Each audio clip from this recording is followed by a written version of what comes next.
The downfall of YouTube was not rapid, it happened slowly. Many people were aware of the issues, but there has consistently been a sense of optimism, hoping that the platform will change back to what it once was, back to what was honestly a lot better.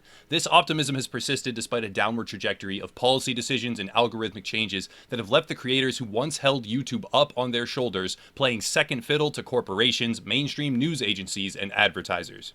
Today, I want to pull on a different thread than the normal content. It's not about gaming, it's about YouTube in its entirety, and the long journey that led us to where we are now. From a platform by creators, for the creators, to a corporate storefront of carefully and artificially curated content that forces creators to adapt or die in this new age of politically correct and nebulous rule enforcement. It all started in 2005. YouTube was meant to be a revolutionary new platform for sharing videos, and that's exactly what it turned out to be. It was wildly successful right off the bat, and 1 year later, in 2006, Google bought the platform for over $1.5 billion. This is a day we should all remember because Google is at the epicenter of YouTube's contemporary problems. For the next few years, the platform was updated to include video resolution sizes of 1080p, new types of creator advertising options, and eventually, around 2011 to 2012, after a design overhaul and some more improvements, YouTube resembled what we see now, on the surface. But beneath that facade, the platform was still changing rapidly. The most insidious program operating behind the YouTube curtain is its algorithm. The problem originates from a confusing classification of what Google even is, harkening back to the fact that Google now owns YouTube as a platform. If Google is a tech company, it merely provides a service and is not responsible for the digital contents of these platforms, such as YouTube, for instance. However, if Google is a media company, they are responsible for the contents of their properties, much the same way a typical media company is responsible for what is shown on their designated TV channels. In the early stages of Google, the entity more closely fit the label of tech company. Their motivation and goal was to be an organization tool for internet information. For many years, that's exactly what they were. But in the not too distant past, something changed. Google's motto, since inception, had always followed the mantra, "Don't be evil." It was a deeply ingrained concept that even ended up being used as Wi-Fi passwords and other practical applications. But in 2018, that motto was removed. The following is a section of Google's conduct code from April 2018, before the changes. Don't be evil. Google's generally applied these words to how we serve our users, but don't be evil is much more than that. Yes, it's about providing our users unbiased access to information, focusing on their needs, and giving them the best products and services that we can, but it's also about doing the right thing more generally, following the law, acting honorably, and treating coworkers with courtesy and respect. And now, here's an updated version from May of the same year. The Google Code of Conduct is one of the ways we put Google's values into practice. It's built around the recognition that everything we do in connection with our work at Google will be and should be measured against the highest possible standards of ethical business conduct. We set the bar that high for practical as well as aspirational reasons. Our commitment to the highest standards helps us hire great people, build great products, and attract loyal users. Respect for our users, for the opportunity, and for each other are foundational to our success and are something we need to support every day. The words "don't be evil" are indeed stricken from that paragraph, but there is one further change that I hope everyone also picked up on. It's about providing our users unbiased access to information. That section is also gone. And with these simple changes, we can see that Google is dropping their once firmly held belief that unbiased curation is paramount and is embracing a code of conduct in line with a media firm rather than a tech and information company. This is not, in fact, the point at which the truly rapid downward slide began. This is merely a visible manifestation of how far that slide has already gone. Truthfully, I cannot tell from my own research when exactly the switch was flipped, and Google, therefore YouTube, decided to go down this road, but it's become increasingly brazen over recent years. Now we have to look at the trending tab. Trending, by Google's own standard, is defined as currently popular or widely discussed online, especially on social media websites, and the trending tab for YouTube at one point reflected that definition. Videos that were breaking out and gaining a lot of views, high engagement, and being shared virally were featured on trending, but over the course of the past few years, that has also changed. A channel by the name Coffee Break did an excellent job analyzing over 40,000 videos from over 2,000 different creators to determine the functionality of the trending tab, and the results paint a very clear picture of YouTube's new priorities. The data found presented the conclusion that an overwhelming majority of trending videos were produced by mainstream existing media. The Ellen Show, Jimmy Fallon, Jimmy Kimmel, ESPN, Stephen Colbert, and the list goes on and on. It also found that the viewership and engagement metrics had seemingly no impact. A video with less than 100,000 views and no engagement whatsoever could be trending alongside a video with 10 million views and thousands of shares or comments, simply because it came from a large corporate media site whose barrier of entry to the trending tab was infinitely lower and easier, thus overpopulating the feed with videos that in actuality are not trending as per Google's own definition,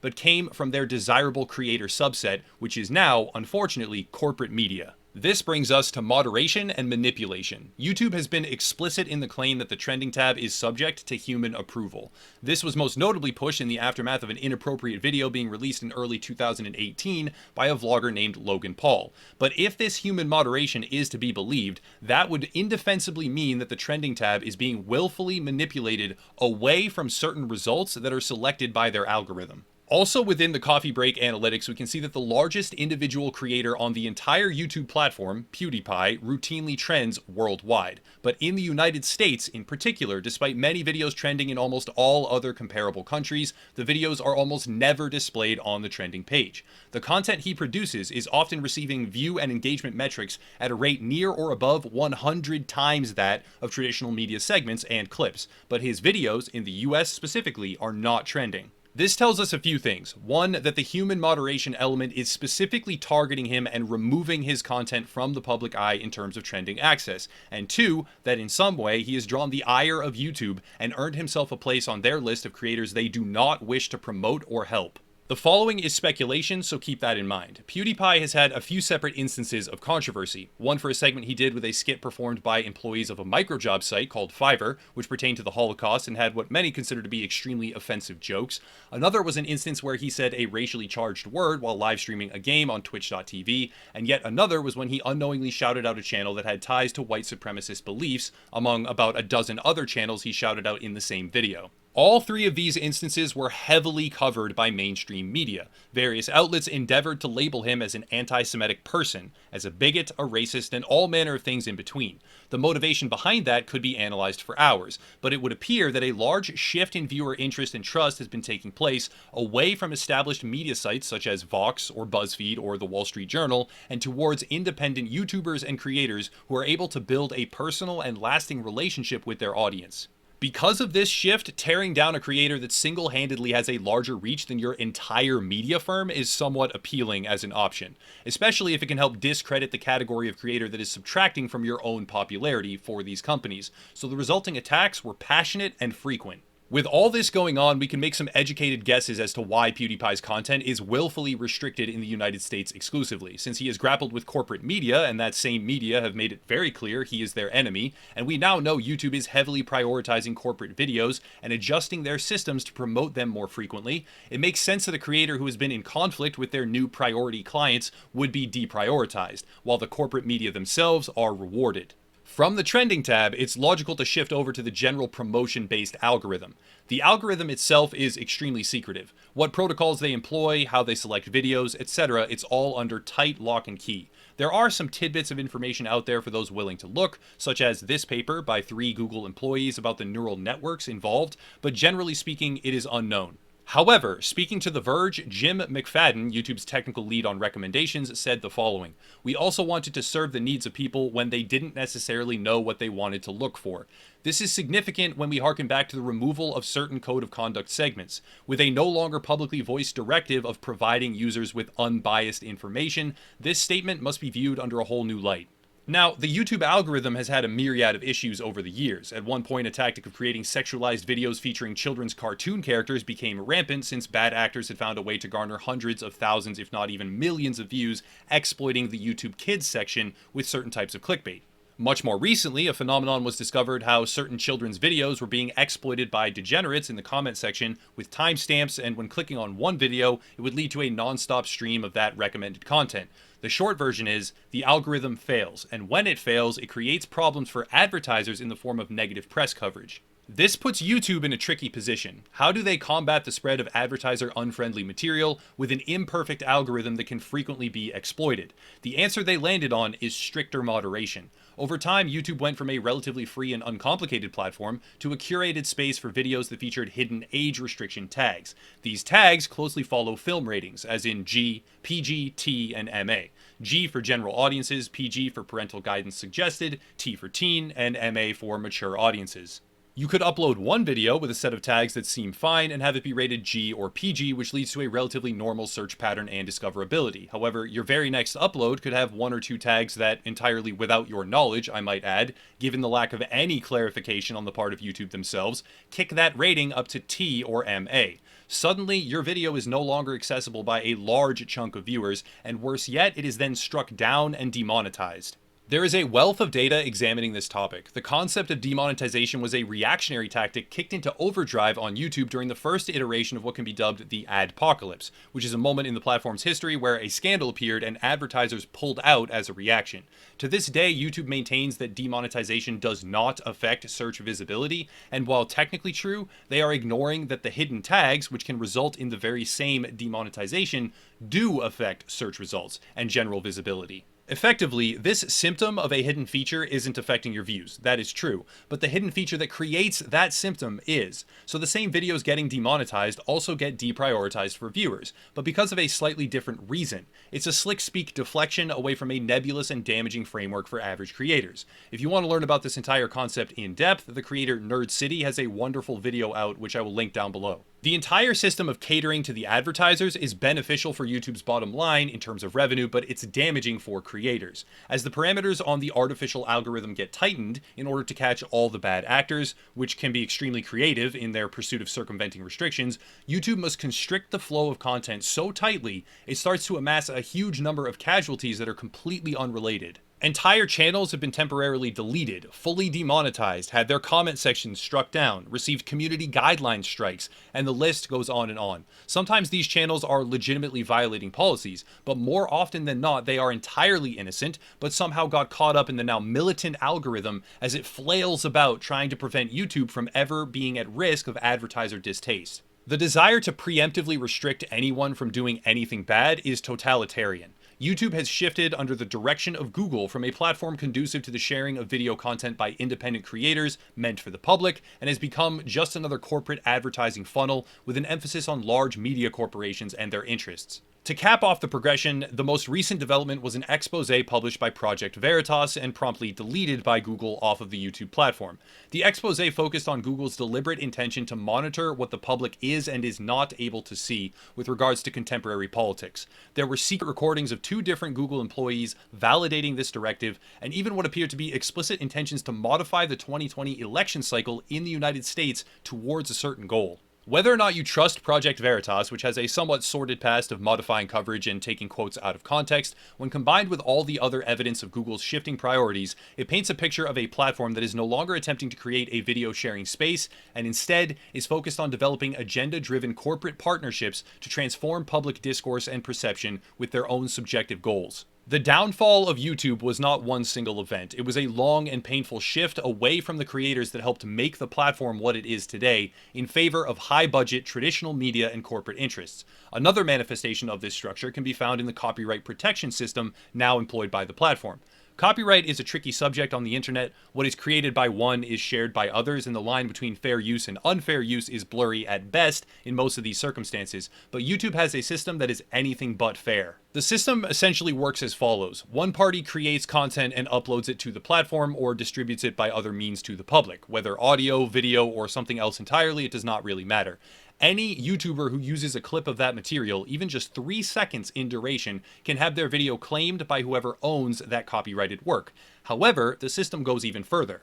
Improvements have been made over time, keep that in mind, but originally any claimed video would have all of its monetization redirected to whoever had claimed it, which primarily turned out to be large media or licensing corporations.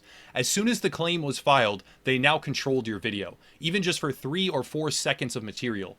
They controlled what countries could see it, what advertisements played, nearly everything. They could even have it forcefully removed from the platform if they wished. Keep one thing in mind here, this could be a 20-minute video with 10 seconds of a song because you forgot to turn off your phone's ringtone in the background.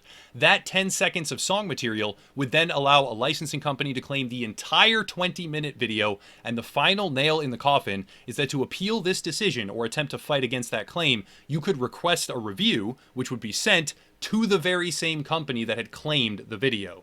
It's like if you steal someone's car because it has your own hat in the glove compartment, and then they say, hey, that's my car, that isn't yours. And to appeal the fact that you stole their car, they send you a request to please reevaluate whether or not you stole their car by mistake or wrongfully.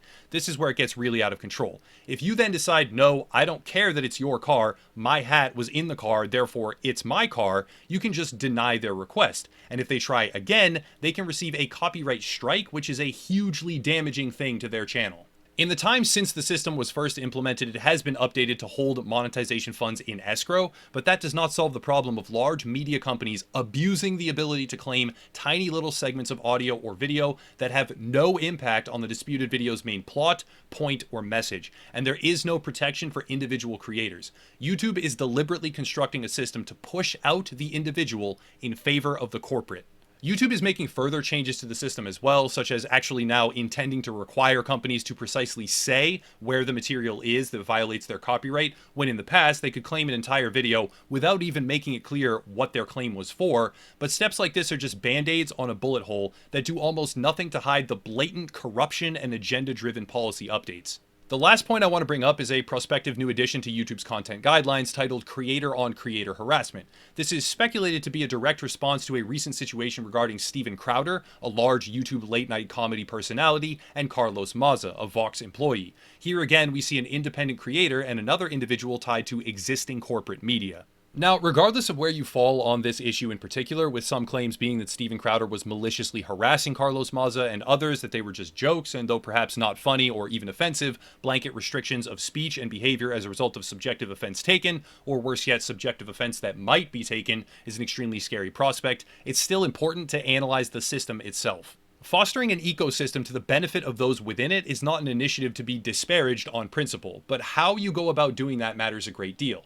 This new creator-on-creator harassment policy has notably been defined as a set of rules that allow for the banning of individuals even if they have not violated the actual community guidelines. What we see here is layers upon layers of subjectivity.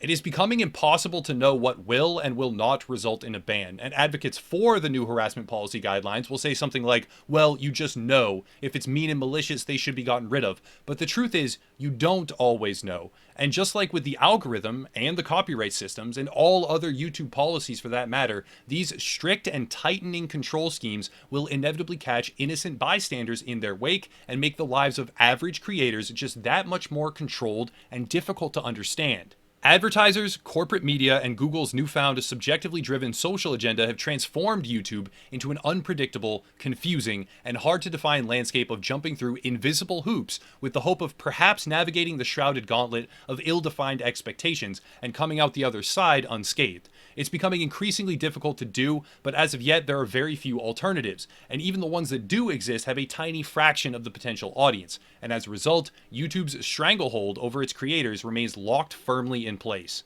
There are even more examples and issues than the ones I've listed today, but for the sake of time, that's going to be it. I can't say what will become of YouTube, but if the downward slide continues, it seems like the likely result will be a total transformation to an online version of late-night television with traditional cable TV themes and news.